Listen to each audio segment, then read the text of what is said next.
അഭ്യുന്നരായ പിതാക്കന്മാരെ, ബഹുമാന്യരായ വൈദിക ശ്രേഷ്ഠരെ, മലങ്കര സഭയുടെ അരുമ സന്താനങ്ങളായ എൻ്റെ ഏറ്റവും പ്രിയപ്പെട്ടവരെ, വളരെ അപ്രതീക്ഷിതമായി മലങ്കര സഭാമക്കൾ ഉണർന്ന് പ്രവർത്തിക്കത്തക്കവണ്ണം ഒരു സാഹചര്യം ദൈവം തമ്പുരാൻ ഒരുക്കിയിരിക്കുകയാണ്. 2 പന്തലുകളിലായി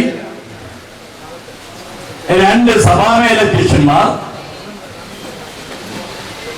സത്യാഗ്രഹം അനുഷ്ഠിക്കുന്നു എന്നാണ് പൊതുവിലുള്ള ആളുകളുടെ ധാരണ. എന്നാൽ ഇവിടെ കൂടിയിരിക്കുന്ന നിങ്ങളും ഞാനും എന്താണ് ഈ 2 സഹന സമരങ്ങൾ തമ്മിലുള്ള വ്യത്യാസം എന്ന് മനസ്സിലാക്കുകയും അത് മറ്റുള്ളവരെ ബോധവൽക്കരിക്കുകയും ചെയ്യുവാൻ ചുമതല ഏറ്റെടുക്കണം എന്നാണ് എന്റെ അഭിപ്രായം. ശ്രേഷ്ഠ ബാവ കോലഞ്ചേരി പള്ളിയുടെ കുരിശിങ്കൽ ഏതാനും അനുയായികളുമൊത്ത് അവിടെ ഇപ്പോൾ പ്രാർത്ഥനാ യജ്ഞം നടത്തുകയാണ്. എന്തുകൊണ്ടാണ് അദ്ദേഹത്തിന് ഈ പ്രാർത്ഥനാ യജ്ഞം നടത്തേണ്ടി വന്നത്? അതാണ് നമ്മൾ ചിന്തിക്കേണ്ടത്. ഞങ്ങൾ 2 പേരും, അതായത് ഇടയനാലച്ഛനും ഈ ശ്രേഷ്ഠബാവ CN തോമസ് അച്ഛനുമായിരുന്ന കാലത്ത് ഞങ്ങൾ 2 പേരും പാത്രിയർക്കീസ് കക്ഷിയിൽ ഉറച്ചു നിന്നവരായിരുന്നു.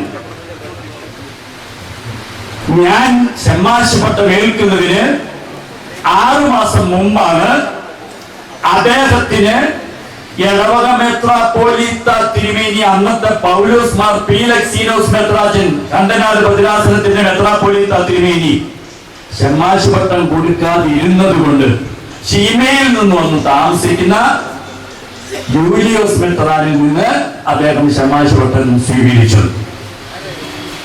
1958 ഇടയനാലച്ഛനും ചമ്മാച്ചനായി ശ്രേഷ്ഠബാവ CN തോമസ് എന്ന പേരിൽ അദ്ദേഹം ശമ്മാശനായി. ഈ 2 എണ്ണത്തിന്റെ കാര്യവരവിന്റെ ഗുണം കൊണ്ടായിരിക്കും അന്ന് വരെ വിധി പറയാതിരുന്ന മലങ്കര സഭ കേസ് സുപ്രീം കോടതിയിലെ 5 ജഡ്ജിമാർ ഒരുമിച്ച് ചേർന്ന് ഏകകണ്ഠമായി ചെലവ് സഹിതം തള്ളി ഓർത്തഡോക്സുകാരുടെ കൈ തന്നു.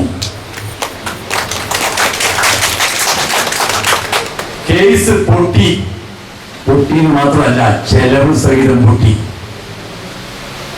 ഇത് കഴിഞ്ഞപ്പോൾ ഇവിടെയുള്ള പ്രായമുള്ള എല്ലാ ആളുകൾക്കും അറിയാം, അദ്ദേഹം അച്ഛനായി കഴിഞ്ഞ് 1960 മുതൽ തന്നെ പുത്തൻകുരിശിലും കോലഞ്ചേരിയിലും കോലഞ്ചേരി മെഡിക്കൽ മിഷനിലും എല്ലാം നമ്മുടെ പ്രിയപ്പെട്ട നമ്മിൽ നിന്ന് കടന്നുപോയ ചാക്കോപ്പിള്ള ചേട്ടന്റെ കൂടെ ഓർഗനൈസിംഗ് സെക്രട്ടറി എന്ന നിലയിൽ ഓർത്തഡോക്സ് സഭയ്ക്ക് വേണ്ടി ധീരമായി നിലപാടെടുത്തിയ ആളാണ് ഈ ശ്രേഷ്ഠബാവ. അദ്ദേഹം ഇപ്പൊ കുരിശിൽ കിടക്കാനിടയായതിന്റെ കാരണം ഞാൻ പറയുന്നു, തെറ്റ് ചെയ്താൽ ആരും ശിക്ഷ അനുഭവിച്ചേ പറ്റൂ. നിങ്ങൾ അല്പം കേൾക്കണം. ഇവിടെ വെച്ചാണ് മലങ്കര സഭയിൽ ഐക്യമുണ്ടായതിനു ശേഷം ഈ കോലഞ്ചേരി പള്ളിയുടെ തിരുവനന്തപുരത്ത് വെച്ചാണ് ആദ്യമായി പരിശുദ്ധ കാതോലിക്ക ബാവ തിരുമേനി 3 മെത്രാപ്പൊലീത്തമാരെ വാഴിച്ചത്. അന്ന് ഇവിടുത്തെ പ്രവർത്തകൻ എന്ന നിലയിൽ വടക്ക് നടന്ന ഈ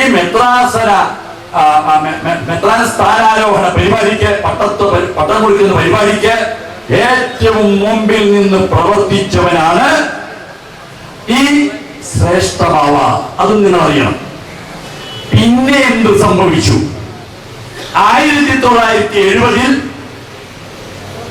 പാത്രിയർക്കീസ് ബാവ ഈ മലങ്കര സഭയിൽ കക്ഷി ഭിന്നതയ്ക്ക് വളവിട്ടുകൊണ്ട് തുടക്കം കുറിച്ചുകൊണ്ട് മാർത്തോമാശ്ലീഹായുടെ പൗരോഹിത്യത്തെ ചോദ്യം ചെയ്തപ്പോൾ ഞാനും ഇദ്ദേഹവും ഉൾപ്പെടുന്ന വൈദികർ ഈ കോലഞ്ചേരി പള്ളിക്കകത്തുകൂടി പാത്രിയർക്കീസ് ബാവ ഈ കൽപ്പന പിൻവലിച്ച് ഞങ്ങളുടെ ഹൃദയവേദന മാറ്റണമെന്ന് അപേക്ഷിക്കുന്ന ആ മെമ്മോറാണ്ടത്തിൽ ഒപ്പുവെച്ചതാണ്. ഇപ്പൊ കിടക്കേണ്ട വരും, കാരണം പിന്നെ പറയാൻ പോവാണ്. ഇങ്ങനെ ഇരിക്കുമ്പോൾ അദ്ദേഹത്തിനൊരു ചാൻസ് വീണ് കിട്ടി. പെണ്ണ് കെട്ടാത്ത ഒരു അച്ഛന്റെ ആവശ്യം വന്നു. നിങ്ങൾക്ക് കാര്യം മനസ്സിലായി കാണും. പാത്രിയർക്കീസ് വിഭാഗത്തിന് മുമ്പിൽ നിർത്താൻ ഒരു ചുവന്ന കുപ്പായം വേണം. അങ്ങനെ അദ്ദേഹത്തിന് വെറുതെ ചെന്നാൽ കിട്ടൂല. അവിടെ ചില പ്രത്യേക നടപടിക്രമങ്ങളൊക്കെ പൂർത്തിയാക്കിയാലേ ആർക്കും പട്ടം കിട്ടുള്ളൂ. അത് ശരിക്കും മനസ്സിലാക്കി അദ്ദേഹവും ഈ നടപടിച്ചട്ടം അനുസരിച്ച് അപ്പൊ പട്ടം കൊടുക്കുന്നത് മനസ്സിലായില്ല. അദ്ദേഹത്തിന് വളരെ ചീപ്പായിട്ട് കിട്ടിയതുകൊണ്ട്, കാരണം തെരഞ്ഞെടുപ്പ് വേണ്ട, അസോസിയേഷൻ യോഗത്തിന്റെ അംഗീകാരം വേണ്ട, സുന്നർദോസിന്റെ അംഗീകാരം വേണ്ട. ഇവിടെ നടന്നിരുന്ന ഒരു മനുഷ്യൻ 1-2 മാസം ഇവിടെ കണ്ടില്ല. പിന്നെ തൊപ്പിയും കുപ്പായും ഒക്കെ ഫിറ്റ് ചെയ്തതാണ് അദ്ദേഹം ഇവിടെ വന്നത്. അത്ര ചീപ്പായിട്ട് കിട്ടിയതാണ്. ഇരിക്കുന്നു തിരുമേനിമാര് എന്ത് പാടുപെട്ട ഈ വായ ഒന്ന് കടന്നു കൂടിയത്. എനിക്കറിയാം, അകത്ത ചങ്കിലി വോട്ട് ചെയ്യാൻ പോയപ്പോൾ നമ്മൾ കേട്ടിട്ടുണ്ട് അവിടെ നിന്ന് കിട്ടുമോ ജയിക്കുമോ. ഈ പ്രശ്നമൊന്നും ദൈവത്തിന്റെ കൃപ കൊണ്ട് ശ്രേഷ്ഠമാവയ്ക്ക് വേണ്ടി വന്നില്ല. അതുവരെ കാതോലിക്കയിൽ ഉറച്ചു നിൽക്കുമെന്ന് പ്രസ്താവന ചെയ്തുകൊണ്ട് കണ്ടനാട് ഭദ്രാസനത്തിന്റെ അന്നത്തെ പൗലോസ് മാർ പീലക്സിനോസ് മെത്രാപ്പോലീത്ത കാതോലിക്കയുടെ കൂടെ ഉറച്ചു നിന്നും. നിങ്ങൾ മറന്നു പോകണ്ട. മനോരമ പത്രത്തിൽ വെണ്ടയ്ക്ക അക്ഷരത്തിൽ അദ്ദേഹം ഈ വിവരം പരസ്യപ്പെടുത്തുകയും ചെയ്തു. കുറച്ചു കഴിഞ്ഞപ്പോൾ കാതോലിക്ക എന്ന് പറയുന്ന സ്ഥാനം വെച്ച് നീട്ടി. അത് കിട്ടാമെന്ന് വെച്ചപ്പോൾ അതുവരെ പറഞ്ഞതെല്ലാം വിഴുങ്ങി അദ്ദേഹം ഒരു കാതോലിക്കയായി. പരിശുദ്ധ കാതോലിക്കയല്ല, അത് മാത്രം ഫീസ് കൊടുക്കില്ല. ശ്രേഷ്ഠഭാവ ഇതുപോലെ നശിച്ച ഒരു സ്ഥാനമുണ്ടോ? അതാണ് അവിടെ കൊടുത്തിട്ടുള്ളത്. നമ്മൾ സത്യമായിട്ട് പറഞ്ഞത്. പല ആളുകൾ ആദ്യമൊക്കെ വിചാരിച്ചാൽ നമ്മുടെ ഈ മലയാളികൾക്ക് മറ്റേ ഇതുപോലത്തെ വാക്കുകൾ ഇത്ര കൃത്യമായിട്ടൊക്കെ പറയാനുള്ള അറിവ് വന്നില്ലല്ലോ. അപ്പൊ ചേട്ടഭാവ എന്നൊക്കെയാണ് പല ആളുകളും വിചാരിച്ചത്. ആ സ്ഥാനം അദ്ദേഹം വാങ്ങിയിട്ട് നിങ്ങൾക്കറിയാം, പാവ എന്തോരം വിഷമിച്ചായി ഇപ്പൊ മലയെ കുറിച്ച് കിടക്കുന്നത്. പ്രിയപ്പെട്ടവരെ, അദ്ദേഹത്തെക്കാൾ ബുദ്ധിപരമായിട്ടാണ് ഈ ശ്രേഷ്ഠഭാവ ചെയ്തത്. അദ്ദേഹത്തിന് വേറെ ആളുകൾക്ക് ചുവന്ന കുപ്പായം കൊടുക്കാൻ ഇടകിട്ടി. അധികം പറയുന്നതിനാണ്. ഞാൻ ഇന്ന് രാവിലെയാണ് അമേരിക്കയിൽ വന്നത്. ഞാൻ ഈ പള്ളിയുടെ മുമ്പിൽ നിന്ന് സത്യം ചെയ്തു പറയുന്നു, നമ്മുടെ അസോസിയേഷൻ യോഗത്തിൽ ഇലക്ഷനിൽ നിന്ന് തോറ്റുപോയ റാന്നിക്കാരനായ ഒരച്ഛനുണ്ട്, തിരുമേനി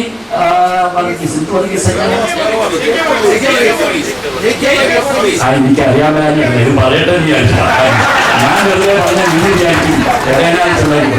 അദ്ദേഹത്തിന് തന്റെ പിതൃസ്വത്തായി കിട്ടിയതായ പറമ്പും വീടും വിറ്റ് കിട്ടിയ 80 ലക്ഷം രൂപ പോരാഞ്ഞിട്ട് ന്യൂയോർക്കിലുള്ള ഒരു പ്രത്യേക കുഞ്ഞുമോനെ വിളിക്കുന്ന അദ്ദേഹത്തിന്റെ വീട്ടിൽ ഞാൻ ഈ കഴിഞ്ഞ ആഴ്ചയിൽ പോയി ഭക്ഷണം കഴിച്ചിട്ടുണ്ട്. പറഞ്ഞതാ 20 ലക്ഷവും കൂടെ തികച്ച് 1 കോടി രൂപ കൊടുത്ത് അദ്ദേഹവും മെത്രാപ്പൊലീത്തയായി.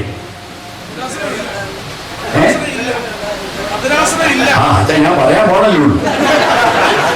അദ്ദേഹത്തെ വാഴിച്ച് ഈ 1 കോടി വാങ്ങിച്ച് പോക്കറ്റിലിട്ട് അദ്ദേഹം അത് കഴിഞ്ഞിട്ട് അദ്ദേഹത്തോട് പറഞ്ഞു, എവിടെയെങ്കിലും ഒരു ദേറ ഉണ്ടാക്കി അതിനകത്ത് താമസിച്ചോ. ദേറ ഉണ്ടാക്കാൻ ഇനി പണമുണ്ടോ? തിരുമേനിമാർക്ക് അറിയാമെന്ന് എനിക്കറിയാൻ പാടില്ല. തിരുവല്ലായിൽ ഒരു കൊച്ചു മുറി വാടകയ്ക്ക് എടുത്ത് പാവം അവിടെ കഴിഞ്ഞു പോവുകയാണ്. ഇങ്ങനെ അനേകരുടെ ശാപം അദ്ദേഹം വരച്ചു വെച്ചിട്ടുണ്ട്. എന്റെ പഴന്തോട്ടം പള്ളി ഇടവകയിൽ ഒരു പാവപ്പെട്ട അച്ഛന് ശമ്പളം കിട്ടിയിട്ട് മാസങ്ങൾ പലതായി. ഒളിക്കർപ്പ് തിരുമേനിയുടെ ഉണ്ട്. മീറ്റിംഗിൽ പോയി. തിരുമേനിക്കറിയാം. ആ മനുഷ്യൻ പാവപ്പെട്ട ഒരു മനുഷ്യൻ, എന്റെ ഇടവക്കാരനാ, 10,000 രൂപ കൊടുത്തിട്ടാണ് അച്ഛനായത്. അന്ന് 10,000 നല്ല വിലയുള്ള സമയമാണ്. പറഞ്ഞതുപോലെ കേട്ടില്ലെങ്കിൽ പിന്നെ പള്ളിയില്ല, ഇല്ലെങ്കിൽ നല്ല പള്ളി കൊടുക്കില്ല. ഈ രീതിയിൽ അനേക അച്ഛന്മാരെ കണ്ണുനീര് കുടിപ്പിച്ചുകൊണ്ടിരിക്കുകയാണ്. മറ്റൊരു കാര്യം നിങ്ങൾ അറിയണം, ഈ മലങ്കര സഭയിൽ അങ്കമാലി ഭദ്രാസനത്തിലാണ് പാത്രിയർക്കീസ് വിഭാഗത്തിന് ഏറ്റവും കൂടുതൽ ആളുകളുള്ളത്. കാന്തനാട് ഭദ്രാസനത്തിൽ ഏറ്റവും ചുരുങ്ങിയത് 65% ശക്തമായി ഓർത്തഡോക്സ് പക്ഷത്ത് നിൽക്കുന്നവരുണ്ട്. കൊച്ചി ഭദ്രാസനത്തിലും 65-നും 70-നും ഇടയ്ക്ക് ഓർത്തഡോക്സുകാരുണ്ട്. ഞാൻ അങ്കമാലി ഭദ്രാസനത്തിൽ പെട്ടവരായതുകൊണ്ടുള്ള സത്യം അങ്ങനെ എന്നോട് പറയാൻ, ഞങ്ങൾ 10% ഉള്ളവരാണ്.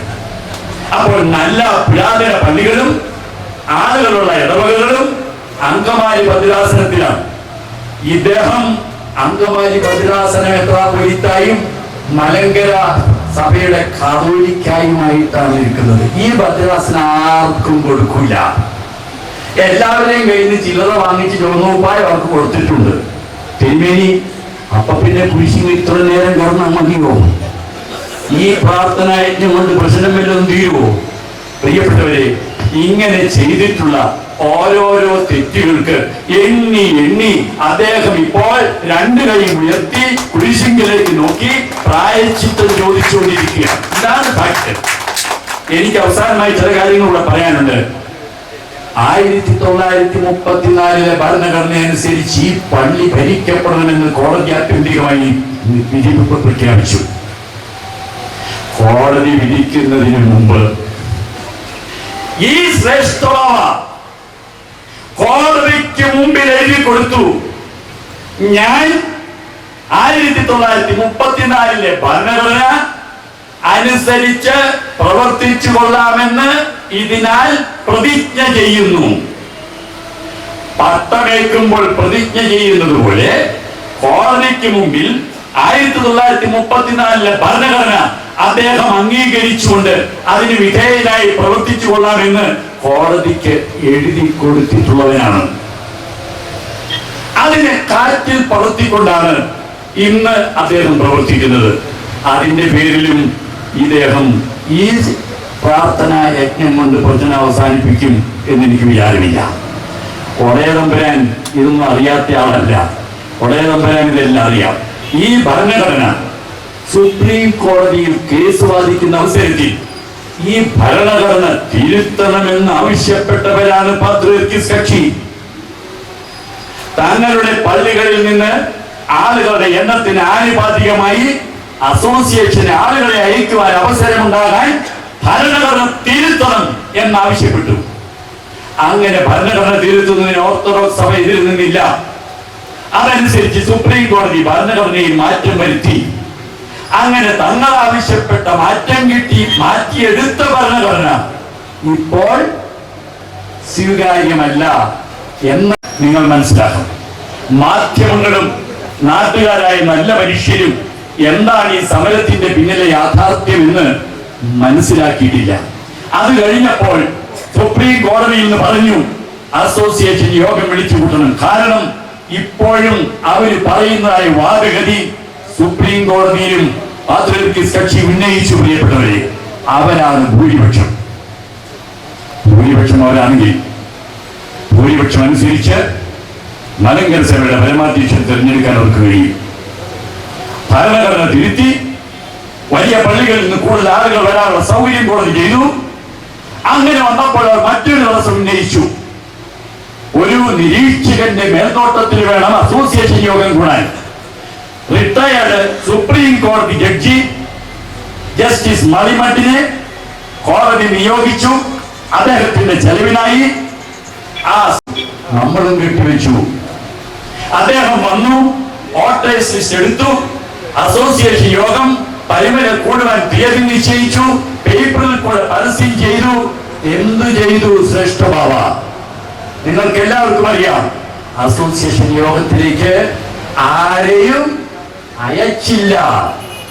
അതിന് പകരം അന്നേ ദിവസം പുത്തൻ കുരിശിൽ മറ്റൊരു യോഗം വിളിച്ചുകൂട്ടി വേറെ ഒരു ഭരണഘടനയ്ക്ക് രൂപം കൊടുത്തു. അങ്ങനെ കോടതിയിൽ പണം കെട്ടിവെക്കുകയും കേസ് വാദിക്കുകയും ചെയ്ത് അവർക്ക് വേണ്ടി 34 ഭരണഘടന ഭേദഗതി ചെയ്ത് നമ്മുടെ കയ്യിൽ ഏൽപ്പിച്ചിട്ട് ആ ഭരണഘടന അനുസരിച്ച് യോഗത്തിന് വരാതെ 2002 അവർ പുതിയ ഒരു ഭരണഘടന തല്ലിക്കൂട്ടി. ഇപ്പോൾ 1934 ഭരണഘടന പ്രകാരം ഈ പള്ളി ഭരിക്കപ്പെടണം എന്ന് കോടതി പറഞ്ഞതാണോ തെറ്റ്? ഈ ഭരണഘടന ഞങ്ങൾക്ക് ബാധകമല്ല എന്ന് പറയുന്ന ശ്രേഷ്ഠഭാവായും കൂട്ടരുമാണോ തെറ്റ് ചെയ്യുന്നത്? ഇവിടെ കോടതിയുടെ മുമ്പിൽ പോയത് അവരാണ്. കോടതി വാദം കേട്ട് വളരെ വ്യക്തമായി സുപ്രീം കോടതിയുടെ ഡയറക്ഷൻ അനുസരിച്ച് തന്നെ വിധി പുറപ്പെടുവിച്ചു. ആ വിധിക്ക് അപ്പീൽ പോകാൻ നിങ്ങൾ മനസ്സിലാക്കണം, ഏതൊരു കോടതിയും ചെയ്യുന്നത് പോലെ വളരെ അന്തസ്സായി പള്ളിക്കോടതിയിലെ ജഡ്ജി അവർക്ക് 15 ദിവസം അനുവദിച്ചു. ആ 15 ദിവസത്തിനുള്ളിൽ ഈ ഉത്തരവ് സ്റ്റേ മേടിക്കുവാൻ, ഹൈക്കോടതിയിൽ നിന്ന് സ്റ്റേ വാങ്ങുവാൻ ഇവർക്ക് കഴിഞ്ഞില്ല. അതുകൊണ്ട് അടുത്ത ആഴ്ചയിൽ ഈ വിധി നിലനിൽക്കുന്നതിനാൽ അവർക്ക് ആരാധന നടത്താൻ കഴിയില്ല എന്ന് ബോധ്യമായിട്ട് കോലഞ്ചേരി പള്ളിയിൽ നിന്ന് തങ്ങളുടെ ആരാധനയ്ക്ക് ഉപയോഗിച്ചിരുന്ന ഉപകരണങ്ങളെല്ലാം എടുത്തുകൊണ്ട് പോയവരാണ്. അവർക്കറിയാം കോടതി ഉത്തരവിനെ മാനിച്ചേ പറ്റൂ. മറ്റൊന്ന്, വീണ്ടും ഹൈക്കോടതിയിൽ ഇത് സ്റ്റേ ചെയ്യുവാനും ഇതിന് അപ്പീലായും അവർ തന്നെ കേസ് ഫയൽ ചെയ്തു. ഈ ശ്രേഷ്ഠഭാവം എപ്പോഴും പറയും, എനിക്കെതിരായിട്ട് 499 കേസുണ്ട്, ഞാൻ ഒരു കേസ് കൊടുത്തിട്ടില്ല. ശരിയല്ലേ? കോലഞ്ചേരി പള്ളിയിലെ കേസ് കോടതി ഇരിക്കുമ്പോഴായത് പറയണം, നോക്കണം. പ്രിയപ്പെട്ടവരെ, കോടതി അത് കേൾക്കുവാൻ വന്ന ജഡ്ജിമാർ പലരും ഈ ഉത്തരവ് വായിച്ചു കഴിഞ്ഞപ്പോൾ ഞങ്ങൾ കേൾക്കുന്നില്ല എന്ന് പറഞ്ഞ് എല്ലാവരും അത് മാറ്റിയിട്ടു. വളരെയധികം പണം മുടക്കി പ്രഗത്ഭരായ വക്കീലന്മാരെ കൊണ്ടുവന്ന് ചീഫ് ജസ്റ്റിസിന്റെ അടുക്കൽ ഈ കേസ് പരിഗണിക്കണമെന്ന് പറഞ്ഞ് അവർ അപേക്ഷിച്ചപ്പോൾ ചീഫ് ജസ്റ്റിസ് ആ കേസ്, അവരുടെ അപ്പീൽ കേസ് ഫയലിലെടുത്തു കഴിഞ്ഞപ്പോൾ ഇപ്പോൾ നിലവിലുള്ള പള്ളിക്കോടതിയുടെ ഉത്തരവിനെ സ്റ്റേ ചെയ്യണമെന്ന് ആവശ്യപ്പെട്ടുകൊണ്ട്, നിങ്ങൾ കേസിന്റെ ഡീറ്റെയിൽസ് മനസ്സിലാക്കണം, ഇവർ കൊടുത്തിട്ടുള്ള പെറ്റീഷനിന്മേൽ ഒരു IA ഫയൽ ചെയ്തു. ഇൻട്രീം അറേഞ്ച്മെന്റ് ആയിട്ട് താഴെ കോടതി വിധിച്ചിരിക്കുന്ന ആ വിധി തൽക്കാലം ആദ്യത്തെ സ്ഥിതിയിലാക്കി അവിടെ ആരാധനാ സൗകര്യം തുടരണമെന്ന് ചീഫ് ജസ്റ്റിസ് ഉൾപ്പെട്ട ഡിവിഷൻ ബെഞ്ച് പറഞ്ഞു. അങ്ങനെ പള്ളിക്കോടതിയിൽ നിന്നുണ്ടായ ആ ഉത്തരവിനെ സ്റ്റേ ചെയ്യുവാനുള്ള യാതൊരു ന്യായവും ഞാൻ കാണുന്നില്ല. അതുകൊണ്ട് ഈ അപേക്ഷ ഇറ്റ് ഈസ് റിജക്റ്റഡ്, തള്ളിക്കളഞ്ഞിരിക്കുന്നു എന്ന് തന്നെ ചീഫ് ജസ്റ്റിസ് വിധി പ്രഖ്യാപിച്ചു. നിങ്ങൾക്ക് ഒരുപാട് ബുദ്ധിയുടെ ആവശ്യമില്ലല്ലോ. ലക്ഷക്കണക്കിന് രൂപ വക്കീലന്മാർക്ക് കൊടുത്ത് കോടതിയിൽ കേസ് നടത്തി, സുഖമായിട്ട് അങ്ങോട്ട് പൊട്ടി, കേസ് തോറ്റു കഴിഞ്ഞു. ഇപ്പൊ പറയുന്നത് എന്താ? കോടതിയിൽ ഞങ്ങൾക്ക് ബാധകമല്ല. അങ്ങനെയായിരുന്നെങ്കിൽ കേസിന് പോകണമായിരുന്നോ? കോടതിയിൽ ബാധകമല്ലെങ്കിൽ കേസിന് പോകണമായിരുന്നോ? ആ പണം കയ്യിലിരിക്കില്ലായിരുന്നോ? ഇത് കേസ് വേണ്ട പോലെ നടത്തി, ചെലവാക്കാവുന്ന മുഴുവൻ ചെലവാക്കി, തോറ്റു കഴിഞ്ഞപ്പോൾ പറയുന്നു കോടതി വിധി ഞങ്ങൾക്ക് ബാധകമല്ല. ഇവിടെ എന്റെ പ്രിയപ്പെട്ട കുഞ്ഞുങ്ങള് ഉമ്മൻചാണ്ടിക്ക് എതിരായി വിളിച്ച മുദ്രാവാക്യം ഞാൻ കേട്ടുകൊണ്ടിരിക്കുകയായിരുന്നു. മക്കളെ, എനിക്ക് പറയാനുള്ളത്, കോടതി ഉത്തരവ് പ്രിയങ്കരനായ ഉമ്മൻചാണ്ടി എന്ന് നിഷേധിക്കുന്നുവോ, എന്നനുസരിക്കാതിരിക്കുന്നുവോ, അന്ന് ഉമ്മൻചാണ്ടിയുടെ കസേരയും തെറിച്ചിരിക്കുന്നു. ഇന്ത്യയുടെ പ്രധാനമന്ത്രിയായാൽ പോലും കോടതി ഉത്തരവിനെ അനുസരിച്ചേ പറ്റൂ, ഇല്ലെങ്കിൽ രാജ്യം എങ്ങനെ നടക്കും? കോടതി കോടതിക്ക് ഉത്തരവുകൾ പുറപ്പെടുവിക്കാം. കോടതി പോലീസുകാരനല്ല. ചിലപ്പോൾ കോടതി ഉത്തരവ് പുറപ്പെടുവിക്കുന്നത് പോലീസ് ഉദ്യോഗസ്ഥന്മാർക്കും ഉയർന്ന പോലീസ് ഉദ്യോഗസ്ഥന്മാർക്കും ചിലപ്പോൾ ആഭ്യന്തര വകുപ്പ് കൈകാര്യം ചെയ്യുന്ന മന്ത്രിക്കും എതിരായിട്ടായിരിക്കും. നിങ്ങൾ ശരിക്കും മനസ്സിലാക്കണം. സർക്കാർ ശമ്പളം കൊടുത്ത് സർക്കാരിന്റെ പോലീസ് സംരക്ഷിക്കുന്ന ജഡ്ജി സർക്കാരിനെതിരായി ചിലപ്പോൾ വിധി പ്രഖ്യാപിക്കുന്നത് നിങ്ങൾ കേട്ടിട്ടുണ്ടാവും. അപ്പോൾ ആ ജഡ്ജിയെയും ഈ സർക്കാർ തന്നെയാണ് ശമ്പളം കൊടുത്ത് വീണ്ടും സംരക്ഷിക്കുന്നത്. കണ്ടിട്ടില്ലേ? ഹൈക്കോടതിയിലെ ജഡ്ജിമാർ വരുമ്പോൾ പോലീസുകാര് അവരുടെ കൂടെ ഉണ്ടായിരിക്കും. പ്രിയപ്പെട്ടവരെ, അന്തസ്സുള്ള ഏതൊരു പൗരനും അറിയാം, ഒരു രാജ്യം ഭരിക്കണമെങ്കിൽ അതിന് ചില നിയമങ്ങൾ വേണം. പാർലമെന്റ് നിയമം പാസാക്കുമ്പോൾ അത് സംബന്ധിച്ചുണ്ടാകുന്ന തർക്കങ്ങൾക്ക് അന്തിമ തീരുമാനം പറയാൻ കഴിയുന്നത് നീതിന്യായ കോടതികൾക്കാണ്. തർക്കമുള്ള വിവരം കോടതിയുടെ മുമ്പിൽ ചെന്നാൽ ഇരുഭാഗത്തെയും വാദം കേട്ട് ആവശ്യമുള്ള തെളിവുകൾ എടുത്ത് ജഡ്ജിമാർ വിധി പ്രഖ്യാപിച്ചു കഴിയുമ്പോൾ ആ വിധി അങ്ങനെ തന്നെ നടപ്പിലാകണം. അമേരിക്കയിലാണ് ഒരു വിധി പ്രഖ്യാപിച്ചതെങ്കിൽ വിധി കോടതിയിൽ പ്രഖ്യാപിച്ച നിമിഷം അത് ഇംപ്ലിമെന്റ് ആണ്. നമുക്ക് ദോഷമായ വിധി ഉണ്ടായിട്ടുണ്ട്, നമ്മൾ അംഗീകരിച്ചു. ഇവിടെ ഈ കോടതി വിധി 100% ഓർത്തഡോക്സ് പക്ഷത്തിന് അനുകൂലമായി ഓർത്തഡോക്സ് പക്ഷത്തിന്റെ ആവശ്യങ്ങളെ അംഗീകരിച്ചുകൊണ്ട് ഉണ്ടായ വിധിയാണ്. ആ വിധിയെ ഇനി ആർക്കും തകർക്കാൻ ആവുകയില്ല. ഇവിടെ ഞാൻ അറിയുന്നത് ശരിയാണെങ്കിൽ ഇന്നലെ പോലീസ് ഉദ്യോഗസ്ഥന്മാര് 10 മണിക്ക് ശേഷം മൈക്ക് വർക്ക് ചെയ്യിക്കാൻ പാടില്ല എന്ന് പറഞ്ഞു. അല്ലേ? പറഞ്ഞില്ലേ? പറഞ്ഞു. ആ സാറന്മാരോട് ചോദിക്കുക, എന്തുകൊണ്ടാണ് അവർ പറഞ്ഞത്? കോടതിയുടെ ഉത്തരവുണ്ട്.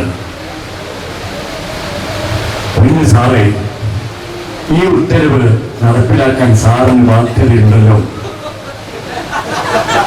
നിങ്ങളോട് ആലോചിക്കൂ, ഈ ഉത്തരവ് അക്ഷരം പതി നടപ്പിലാക്കണമെന്ന് സാറിന് നിർബന്ധമുണ്ടല്ലോ. ഇതിനേക്കാൾ എത്ര വലിയ വിധിയാണ് വളരെ കാലങ്ങൾക്ക് ശേഷം വളരെയധികം പഠിച്ച കോടതിയിൽ നിന്നുണ്ടായത്? അത് നടപ്പിലാകണ്ടേ? കോടതി ഉത്തരവ് നടപ്പിലാക്കാൻ കഴിയാത്തൊരു സാഹചര്യം വരുമ്പോൾ ആ രാജ്യം തന്നെ ഇല്ലാതെയായി എന്നാണ് അർത്ഥം. പലപ്പോഴും ഭരണവും ഭരണകർത്താക്കളും ആളുകളും തമ്മിലൊക്കെ വ്യത്യാസമായ അഭിപ്രായങ്ങൾ ഉണ്ടാകാം, കേസുകൾ ഉണ്ടാകാം. ആത്യന്തികമായി അത് തീരുമാനം പറയാൻ കോടതിക്കാണ് അവകാശം. കോടതി വിധി അംഗീകരിച്ചേ മതിയാവും. തൂക്കിക്കൊല്ലാൻ കോടതി വിധിച്ചാൽ തൂക്കിക്കൊല്ലുന്നത് നമുക്കറിയാവുന്ന കാര്യമാണ്. എന്നാൽ അതിന് മറ്റേതെങ്കിലും തരത്തിൽ ഒരു നീക്കുപോക്ക് ഉണ്ടാകണമെങ്കിൽ അവർ ചെയ്യേണ്ടത് കോടതിയെ തന്നെ സമീപിക്കുക എന്നുള്ളതാണ്. അല്ലാതെ കോടതി വിധി ഞങ്ങൾക്ക് ബാധകമല്ല എന്ന് പാവപ്പെട്ട മനുഷ്യരെ പറഞ്ഞു പറ്റിക്കുന്ന പരിപാടി നിർത്തലാക്കണം. അതാണ് അവർ ചെയ്യേണ്ടത്. അദ്ദേഹം ദൈവത്തിന് മുമ്പാകെ നമ്മുടെ ബാബാ തിരുമേനിയെ പോലെ കൈകൾ ഉയർത്തി പ്രാർത്ഥിക്കുന്ന ആളല്ലേ? അറിഞ്ഞു വെച്ച് കള്ളം പറയാമോ? അതുകൊണ്ട് ഞാൻ എന്റെ വാക്കുകൾ അവസാനിപ്പിക്കുന്നതിന് മുമ്പ് എനിക്ക് നമ്പർ ഇട്ട് പറയാൻ കഴിയും.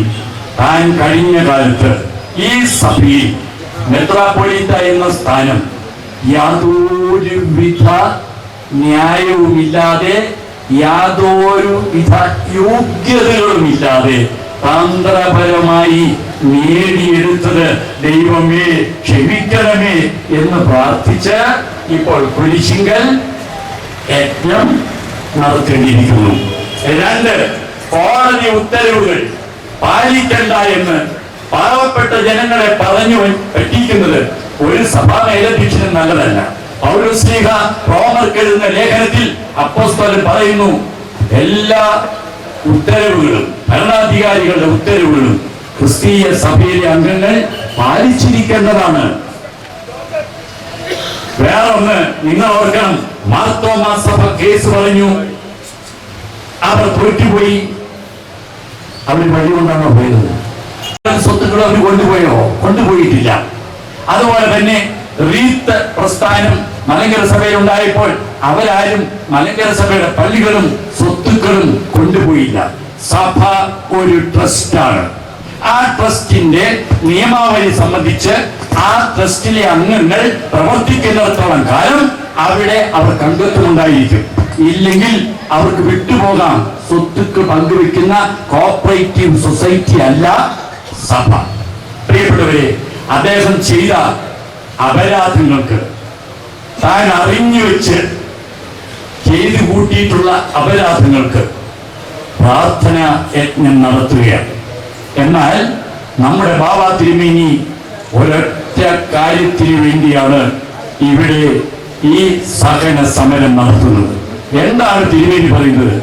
ഞങ്ങൾക്ക് നീതിന്യായ കോടതിയിൽ നിന്ന് കിട്ടിയിട്ടുള്ള വിധി അതുപോലെ നടപ്പിലാക്കി തരണം. ഇത് മാത്രമാണ് പരിശുദ്ധ ബാബ തിരുമേനി ആവശ്യപ്പെടുന്നത്. അതുകൊണ്ടാണ് നബിയുടെ തിരുമേനിമാരും മാനേജിംഗ് കമ്മിറ്റി അംഗങ്ങളും എല്ലാവരും ചേർന്ന് ഇപ്പോൾ മിനിസ്റ്റർ തിരുമേനി പറഞ്ഞ ആ തീരുമാനം പ്രഖ്യാപിച്ച് നമ്മൾ സന്തോഷഭരിതരായിരിക്കുന്നത്. കഴിഞ്ഞ ദിവസം മുളന്തുരുത്തിയിലെ ഗ്രിഗോറിയോസ് തിരുമേനിയും നമ്മുടെ യൂഹാനോൻ മോർ മിനിത്യോസ് തിരുമേനിയും തമ്മിൽ ഏഷ്യാനെറ്റിനോട് സംസാരിച്ച ടിവിയിൽ വന്ന ആ റിപ്പോർട്ട്, തത്സമയം പ്രക്ഷേപണം ചെയ്ത റിപ്പോർട്ട് ഞാൻ അമേരിക്കയിൽ ഇരുന്ന് കേട്ടുകൊണ്ടിരിക്കുകയാണ്. എന്താണ് മുളന്തുരുത്തിയിലെ ഗ്രിഗോറിയോസ് തിരുമേനി പറഞ്ഞത്? അദ്ദേഹം പറഞ്ഞു, കോടതി ഭൂരിപക്ഷം നോക്കേണ്ടതായിരുന്നു, ഭൂരിപക്ഷ ആളുകളുടെ താല്പര്യം നോക്കേണ്ടതായിരുന്നു. ഉടനെ ഏഷ്യാനെറ്റിലെ ആ അദ്ദേഹം ബീനു ചോദിച്ചു, ഭൂരിപക്ഷം നോക്കിയാണോ കാര്യങ്ങൾ തീരുമാനിക്കുന്നത്? കോടതിക്ക് നിയമവും നിയമാവലികളും അല്ലേ നോക്കേണ്ടത്? ഭൂരിപക്ഷമാണെങ്കിൽ ഒരൊറ്റ കാര്യം മതിയില്ലോ, ഭരണഘടനയിൽ ഏത് കാര്യവും ഭൂരിപക്ഷം അനുസരിച്ച് തീരുമാനിക്കേണ്ടത്. പിന്നെ വേറെ ഭരണഘടനയിൽ അതാണ് ഭരണഘടന. അതാത് സമയത്ത് അതാത് വഴി ഉണ്ടാകുന്ന ഭൂരിപക്ഷം എന്തോ അതനുസരിച്ച് അത് ഒരൊറ്റ വാചകത്തിൽ തീരുമല്ലോ. 2002 ഭരണഘടനയിൽ അതാണ് എഴുതിയിരിക്കുന്നത്. ഇന്ന് 2002 ഭരണഘടന ഒന്ന് വായിച്ചു നോക്കണം, കിട്ടിയില്ലേ? ഇതുപോലൊരു ഗതികേട് ലോകത്തിൽ ആർക്കും സംഭവിക്കാതിരിക്കട്ടെ. പ്രിയപ്പെട്ടവരെ, ഇതാ യൂഹാനോൻ മോർ മിനിത്യോസ് തിരുമേനി പറഞ്ഞു, മലങ്കര സഭയിൽപ്പെട്ട കോലഞ്ചേരി പള്ളിക്ക് വളരെ നാളത്തെ വാദങ്ങൾ കേട്ടതിന് ശേഷം ആത്യന്തികമായി ഉണ്ടായിട്ടുള്ള വിധി എന്തോ, ഞങ്ങൾക്കത് നടപ്പിലാക്കി കിട്ടിയാൽ മതി. മറിച്ച് അവര് കൊടുത്തിട്ടുള്ള അപ്പീലിൽ ഈ പള്ളി അവർക്കാണെന്ന് കോടതി തിരിച്ചൊരു വിധി കൽപ്പിച്ചാൽ നമ്മൾ രണ്ടു കൈയും കൂപ്പി സന്തോഷത്തോടെ പള്ളി വിട്ടുകൊടുത്ത് ഇറങ്ങി പോരാൻ തയ്യാറാണ്. കേസ് തോറ്റിട്ട് പിന്നെ പള്ളി കൂടെ നിർത്തണ്ടേ? അതിന് പങ്കുവെക്കാനോ ചിലർ അവകാശങ്ങൾ കിട്ടാനോ ഒക്കെ ആയിട്ടാണ് ഇപ്പോൾ ഈ സഹന സമരം അദ്ദേഹം നടത്തിക്കൊണ്ടിരിക്കുന്നത്. ഒരിക്കലും പാത്രിയർക്കീസ് ബാവായോ പാത്രിയർക്കീസ് പക്ഷത്തുള്ളവരോ സത്യം പറയുമെന്ന് നിങ്ങൾ സംശയിക്കണ്ട. ഒരു കാലത്തും അവരുടെ വാക്കുകളെ വിശ്വസിക്കാനും നമുക്കാവുകയില്ല. 58 സഭയിൽ സമാധാനം ഉണ്ടായപ്പോൾ അന്നത്തെ ധാരണയനുസരിച്ചുള്ള എല്ലാ കാര്യങ്ങളും ഡിലേ ചെയ്തുകൊണ്ട് മലങ്കര സഭയ്ക്ക് അതിന്റെ പേരിലുണ്ടായ വിധി തീർപ്പ് വളരെയധികം നഷ്ടമുണ്ടാക്കിയെങ്കിലും നമ്മൾ സമ്മതിച്ചു. അതുകൊണ്ട് ശ്രേഷ്ഠ ബാവ ആ കുരിശിങ്കൽ നടത്തുന്ന സഹന സമരം ദൈവം നമ്പുരാൻ കാണട്ടെ. അദ്ദേഹം ചെയ്തു പോയ അപരാധങ്ങൾക്ക് ദൈവം നമ്പുരാൻ അദ്ദേഹത്തിന് മാപ്പ് കൊടുക്കട്ടെ. ഇത് എത്ര നാൾ വേണമെങ്കിലും തുടരുവാൻ അദ്ദേഹത്തിന് ദൈവം നമ്പുരാൻ ആയുസ്സും കൊടുക്കട്ടെ. പരിശുദ്ധ ബാവ തിരുമേനി ഇതൊന്നും പറഞ്ഞിട്ടില്ല. ആ ബാവ തിരുമേനി പറയുന്ന ഒറ്റ കാര്യമേ ഉള്ളൂ, ഈ നീതി നടന്നു കിട്ടണം. ഇതിൽ കവിഞ്ഞൊരു താല്പര്യവും ബാവ തിരുമേനി പ്രഖ്യാപിച്ചിട്ടില്ല. അതുകൊണ്ട് പരിശുദ്ധ ബാവ തിരുമേനി ഞങ്ങളുടെ കൊക്കിൽ ജീവനുള്ള കാലം ബാവ തിരുമേനി അനുഭവിക്കുന്ന ഈ വേദനയ്ക്ക് പരിഹാരം കാണാൻ സമയമാകുന്നതുവരെ, ദൈവം ഞങ്ങൾക്കതിന് സമയം തരുന്നതുവരെ തിരുമേനിയുടെ മക്കളാരും അടങ്ങിയിരിക്കില്ല എന്ന് ഈ അവസരത്തിൽ തിരുസന്നിധിയിൽ ഞങ്ങൾ ബോധിപ്പിക്കുകയാണ്. അങ്ങ് ഇവിടെ അനുഭവിക്കുന്ന ഈ വേദന ഞങ്ങൾ വളരെ പ്രയാസത്തോടെയാണ് കാണുന്നത്. പ്രിയപ്പെട്ടവരെ, ഇത്രയ്ക്കും ചങ്കൂറ്റം കാണിച്ച ഒരു സഭാ മേലധ്യക്ഷനെ ഉടയനമ്പുരാൻ നമുക്ക് തന്നല്ലോ. ഇങ്ങനെ വഴി കിടക്കാൻ എത്ര നാളായി തുടങ്ങിയിട്ട്? നമ്മളാരും ആ പണിക്ക് പോയില്ലല്ലോ. അത് തന്നെ സൗകര്യം എന്ന് വിചാരിച്ച് ആരംഭിച്ചതല്ലേ ഈ പരിപാടി. നമുക്കൊക്കെ പ്രഖ്യാപിക്കാം, പൊന്നു ശ്രേഷ്ഠബാവ തിരുമേനി ഈ പണി ഇനി മലങ്കര സഭാ മക്കളുടെ മുമ്പിൽ നടക്കാൻ പോകുന്നില്ല. ഇതിന്റെ അന്ത്യം കാണുന്നത് വരെ ഞങ്ങൾ ഒറ്റക്കെട്ടായിട്ട് നിന്ന് ഈ സമരം മുന്നോട്ട് കൊണ്ടുപോകുക തന്നെ ചെയ്യും. പ്രിയപ്പെട്ടവരെ, ആ ടിവിയിലെ ആ പരിപാടി നടക്കുന്ന അവസരത്തിൽ അദ്ദേഹം ചോദിച്ചു, മുളന്തിരുത്തി തിരുമേനിയോട്, KSC വിധി നിങ്ങൾക്ക് ദോഷമല്ലേ? നിങ്ങളുടെ ആളുകൾ പറഞ്ഞാൽ അവർക്ക് മനസ്സിലാവില്ലേ? ഇടയൻ പറഞ്ഞാൽ ആളുകൾ കേൾക്കില്ലേ? ഗ്രിഗോറിയോസ് തിരുമേനി സത്യം പറഞ്ഞു. ഞാൻ കേട്ടതാണ്, നിങ്ങൾ കേട്ട് കാണും. എന്ത് പറയാനാണ്? ഈ ആളുകളോട് ഞങ്ങൾ പറഞ്ഞാൽ അവർ അംഗീകരിക്കണ്ടേ? അയ്യോ, അങ്ങ് പറഞ്ഞാൽ കേൾക്കാത്തതാണോ അങ്ങയുടെ ആളുകൾ? ഇതാണ് അവസാനമായി ബില്ല് ചോദിച്ചത്. ആ ഒരു യാഥാർത്ഥ്യം സത്യമായി അദ്ദേഹത്തിന് പറയേണ്ടി വന്നു. പ്രിയപ്പെട്ടവരെ, നാം എന്ത് ചെയ്യണമെന്ന് ബാവാ തിരുമേനിയുടെ ആഗ്രഹപ്രകാരം ഉണ്ടായിട്ടുള്ളതായ അസോസിയേഷൻ മാനേജിംഗ് കമ്മിറ്റിയിൽ നിർത്തിയിട്ടുള്ള കമ്മിറ്റിയിലെ ചുമതലക്കാരോ നമ്മെ അറിയിക്കും. അത് ചിലപ്പോൾ നമുക്ക് അതിനോട് യോജിക്കാൻ കഴിയാത്തായിരിക്കും. നമുക്ക് നമ്മുടെ താല്പര്യം മുഴുവനും നടന്നില്ല എന്നും വരാം. പക്ഷേ സഭാമക്കളായ നാം, മാർത്തോമാശ്ലീഹായുടെ അരിമക്കളാക്കളായ നാം ഇവിടെ ഒരു തീരുമാനമെടുക്കണം. എന്റെ സഭയുടെ മേലധ്യക്ഷനും എന്റെ സഭയുടെ ചുമതലക്കാരും എന്തു പറയുന്നുവോ അതിനെ ഞങ്ങൾ ശിരസ അനുസരിക്കും.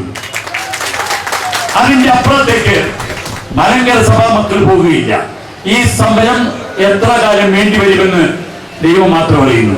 എത്ര വന്നാലും ഈ സഭാമക്കൾ ലക്ഷ്യം നേടാതെ ഒരിക്കലും പിന്മാറുകയില്ല എന്ന് ഉറക്കെ പ്രഖ്യാപിച്ചുകൊണ്ട് വളരെ ശാന്തമായി കേട്ടിരുന്ന നിങ്ങളോട് നന്ദി പറഞ്ഞുകൊണ്ട് പരിശുദ്ധ ബാവ തിരുമേനിക്കും അഭിനന്ദ സേവകർ തിരുമേനിക്കും വേണ്ടി പ്രത്യേകിച്ചും നമ്മെ നയിക്കുന്ന പിതാക്കന്മാരെ എല്ലാവർക്കും വേണ്ടി വളരെയധികം താല്പര്യത്തോടെ ദൈവസന്നിധിയിൽ പ്രാർത്ഥിച്ചു. അവരുടെ കൽപ്പനകളെ അക്ഷരം പ്രതി അനുസരിച്ചു യഥാർത്ഥ സഭാസ്നേഹികളായി നമുക്ക് പ്രവർത്തിക്കാൻ ഇടയാകട്ടെ. ദൈവം തമ്പുരാൻ നമ്മുടെ അപേക്ഷ കേൾക്കട്ടെ. ദൈവം തമ്പുരാൻ നമ്മുടെ കൂടെ ഇരിക്കട്ടെ. സത്യം ജയിക്കട്ടെ. നിങ്ങൾക്ക് നമസ്കാരം. ഇവിടെ എന്നെ ഓർപ്പിച്ച കാര്യം, ചാനലുകാരും പത്രക്കാരും ഒക്കെ നമ്മെ വളരെയധികം സഹായിക്കുന്നു എന്നുള്ളതിന് അവരോട് നന്ദി രേഖപ്പെടുത്തണം എന്നാണ്. തെറ്റായ ചില ധാരണകൾ, ചില റിപ്പോർട്ടുകൾ അതറിയാതെ വന്നു പോയതായിരിക്കാം. ചാനലുകൾ 100% ഈ സത്യത്തിന്റെ കൂടെ തന്നെയാണ് നിൽക്കുന്നത്. അവരോട് നമുക്ക് ആദരവുണ്ട്, നന്ദിയുണ്ട്.